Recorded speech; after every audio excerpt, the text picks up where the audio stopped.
So Lucy's studies are driven by her interest in shaping a society that believes in and supports the inherent worth of a person, not only by meeting their basic needs, but also fostering respect and creativity. After graduation, Lucy hopes to pursue her Master of Social Work, as well as work in legislative settings using her social work background to ensure that our government is creating and upholding inclusive policies. After our conversation at the table tonight, she may also be starting a community theater with juvenile and criminal offenders in institutional settings. So, yeah. When she's not running around the College of Social Work, you can either find her relaxing outdoors or using the arts to decompress. Come on up, Lucy.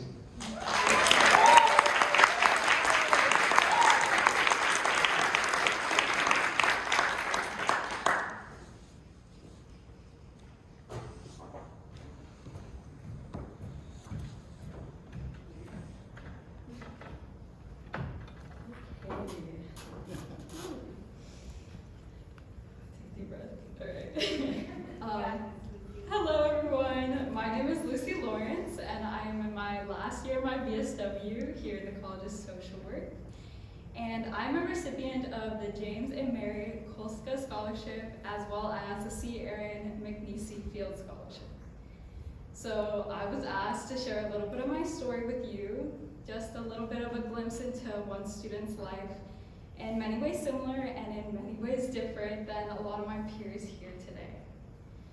So, I'm a first-generation student. I was raised by a strong single mother, and I found the College of Social Work purely by chance.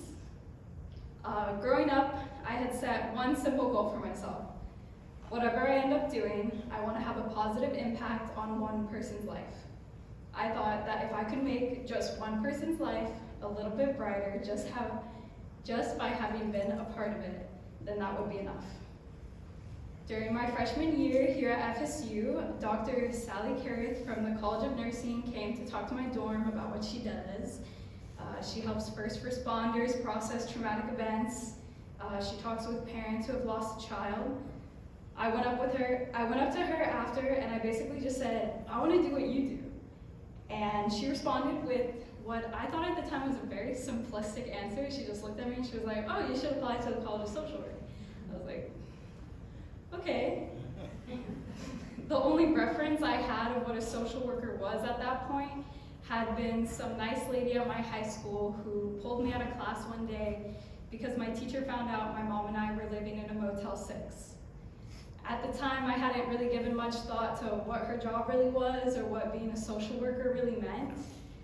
All I knew was the relief on my mom's face the day that nice lady called to say she gathered the money for us to make a security deposit on an apartment.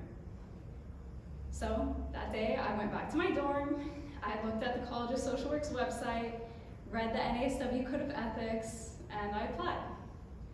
After my very first social work class the next semester, I just knew I had found the place I was meant to be.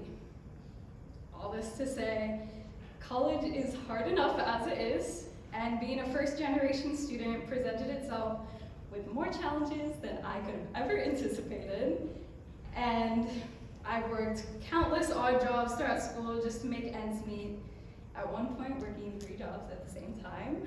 But the support provided through these scholarships has helped ease some of the financial burden that comes with being a first-generation student. This support has given me the freedom to not have to work as much during the semester. It has given me time in my schedule to be a part of student organizations, to be able to join CSW ambassadors and spend my time telling people how much I love this college and go volunteering. And this support has given me time to help found a Payments for Placements chapter at FSU, advocate for students to receive compensation for their final internship placement, so that students like me who are working through college will have one less financial barrier to finishing their degree. This support has granted me the freedom to tell my job I am no longer working on Saturdays because I will be going to every single football game my senior year.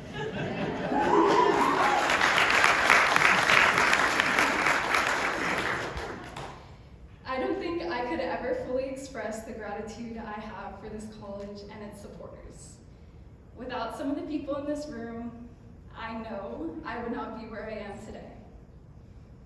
And the 17-year-old me who didn't have a home address to put on her college applications probably wouldn't even believe me if I traveled back in time and told myself how far I would come. So, thank you all for your support and for helping me be the first person in my family to hopefully graduate college. So thank you.